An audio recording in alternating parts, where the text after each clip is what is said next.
여러분 안녕하십니까? 12월 30일 화요일 KBS 아메리카 뉴스입니다. LA 경관에 총격을 맞고 숨진 이젤 포드의 부검 결과가 공개되면서 경찰의 과잉 진화 여부에 대한 논란이 증폭되고 있습니다. 폭동 우려에 LA 시정부도 오늘 바짝 긴장했습니다. 윤범수 기자가 보도합니다. 지난 8월 LAPD 경관의 총격에 숨진 이젤 포드. 당시 포드는 등과 복부, 오른쪽 팔에 3발의 총격을 받았습니다. 카운티 검시국은 포드가 매우 가까운 거리에서 총격을 받았다고 밝혔습니다. 유가족과 변호인은 즉시 경찰의 과잉 진압의 증거라고 주장했지만 경찰은 검시 결과를 통해 드러난 새로운 사실은 없다고 밝혔습니다. There is nothing in the coroner's report that is inconsistent with the statements given to us by the officers. We still are searching for witnesses. We still are looking for other versions of events. 하지만 흑인 커뮤니티를 중심으로 한 경찰에 대한 불신은 점차 커지고 있는 상황입니다. 앞서 지난 일요일에는 사우스 LA 후버와 62가 교차로에서 흑인 무장 괴한들이 순찰차에 무차별 총격을 가하는 사건도 발생했습니다. 차에 타고 있던 2명의 경관은 피신했고 이후 1명의 10대 용의자가 체포됐지만 20대 공범은 아직 잡히지 않았습니다. LA시 당국과 경찰은 신중한 입장입니다. 가세티 시장은 포드의 검시 결과를 공개하는 동시에 투명한 조사를 약속하고 나섰습니다. 찰리백 경찰국장도 철저히 진상을 가려내겠다며 성난 흑인 사회의 민심을 달래고 있습니다. We will find out the truth of what happened on that August night. And we need the public's help. I need witnesses to come forward. We want to find out what happened that night. 포드의 검시 결과가 발표된 어제 LAPD 본부와 다운타운 일대에서는 또 한 번 대규모 시위가 열렸습니다. 긴장감이 고조되면서 경찰의 최종 결과 발표에 이제 관심이 쏠리고 있습니다. KBS 뉴스 윤범수입니다. 중간 기착지를 경유해 목적지까지 가는 비행기 티켓을 끊고 목적지까지를 가지 않고 경유지에 내릴 경우에 죄가 될 것인가에 대해 논란이 일고 있습니다. 유나이티드 항공이 이런 숨겨진 표를 파는 사이트를 상대로 소송을 걸었습니다. 박에스터 특파원입니다. 이른바 숨겨진 표를 파는 인터넷 사이트. 이 사이트에서는 한 곳을 경유해 종착지로 가는 표들을 팝니다. 하지만 고객의 목적지는 종착지가 아닌 경유지. 고객은 종착지까지 가는 표를 끊지만 종착지까지 가지 않고 경유지에서 중간에 내려버립니다. 때때로 이런 표가 경유지까지만 끊는 표보다 싸기 때문입니다. 짐은 종착지까지 자동으로 가게 되니 짐 없는 편도행만 가능합니다. 22살의 기발한 청년이 지난해 개설한 이 사이트에 대해 유나이티드 항공이 금지된 비행을 파는 불공정 경쟁이라며 약 8천만 원의 손해배상 소송을 걸었습니다. 종착지까지 표를 끊고 경유지에서 내려버리면 승객 숫자가 안 맞아 비행기가 늦게 출발할 수도 있고 자리가 비어가게 되며 비행기 무게 측정을 잘못해 기름도 낭비된다는 것입니다. 사이트 측은 불법도 부당한 이익을 취하려는 것도 아니라고 항변합니다. Actually not made any money from this. This isn't like privately funded from my own like sort of experiment fund.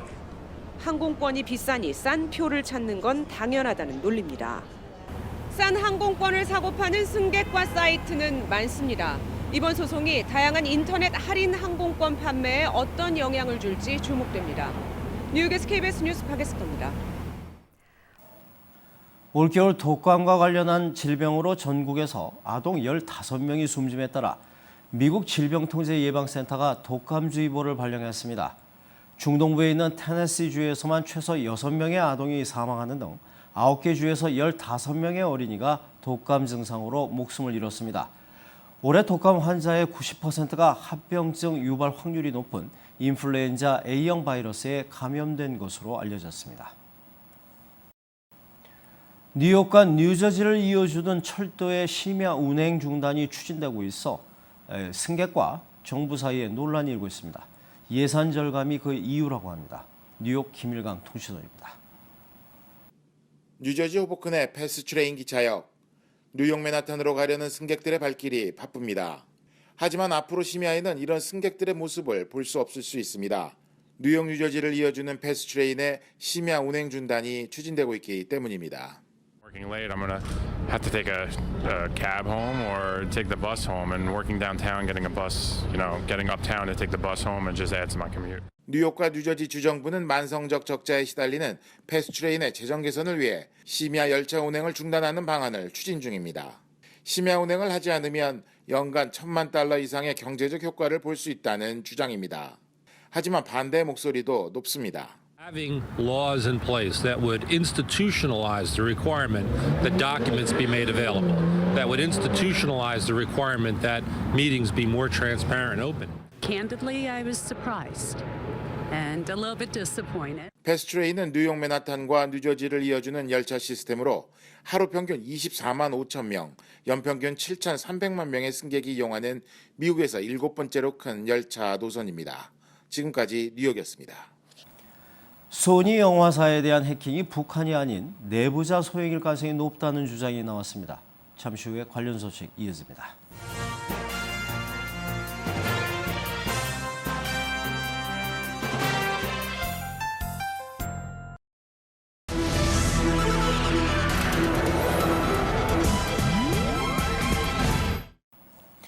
소니 영화사에 대한 해킹이 북한이 아닌 내부자 소행일 가능성이 높다는 주장이 나왔습니다. 미국 당국은 북한 책임론을 고수하고 있는 가운데 북한의 사이버 공격을 막기 위해선 중국을 압박해야 한다는 지적도 나왔습니다. 워싱턴 이주환 특파원입니다. 미 언론에 따르면 사이버 보안업체인 노스코퍼레이션은 자체 조사 결과 소니 해킹을 내부자 소행으로 결론지었습니다. 영화사에 불만을 품고 퇴직한 정보기술 담당 직원 등 6명이 범행에 관여했다고 덧붙였습니다. 노스 측은 북한 연루 정황을 발견하지 못했다면서 이 같은 내용을 미 연방수사국 FBI에도 전달했다고 밝혔습니다. We are very confident that this was not an attack masterminded by North Korea and that insiders were key. 소니 해킹을 북한 책임으로 규정한 FBI의 발표 직후 미 사이버 보안업계는 FBI가 제시한 증거에 의문을 제기해왔습니다.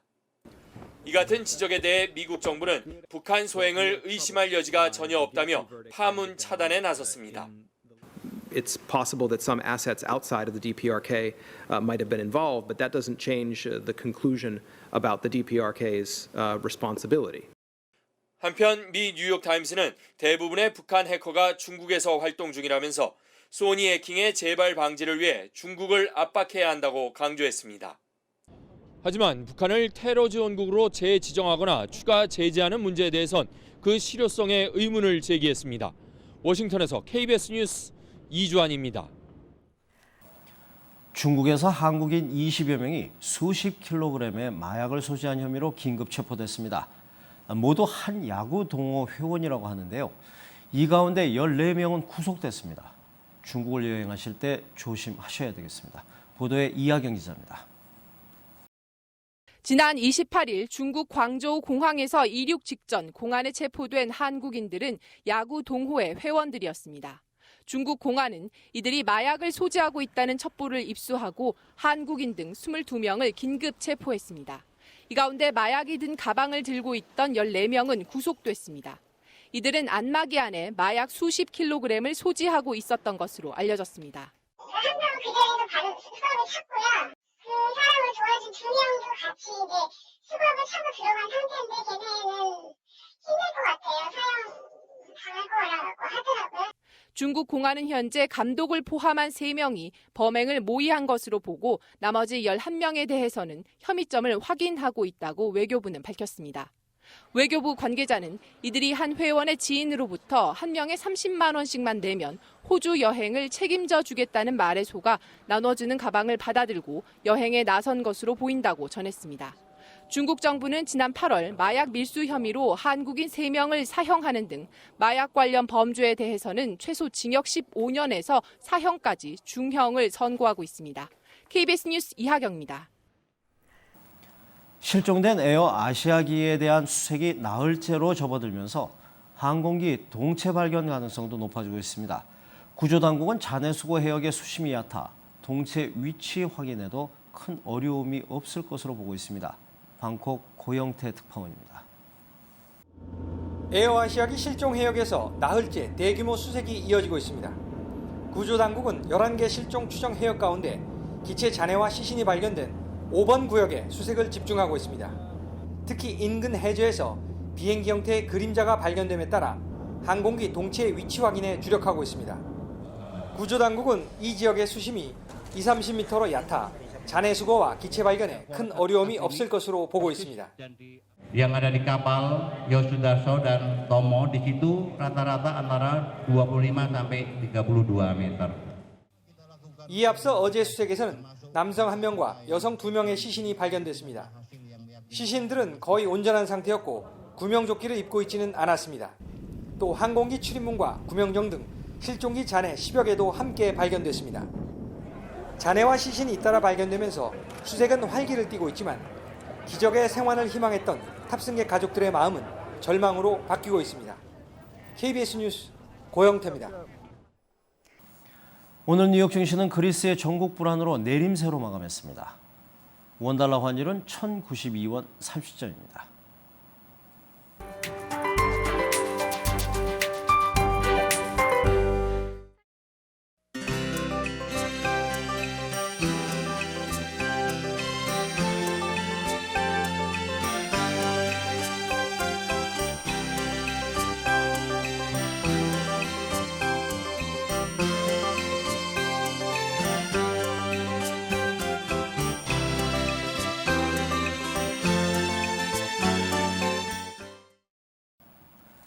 화요일 밤 KBS 아메리카 뉴스 여기서 마칩니다. 시청해주신 여러분 고맙습니다.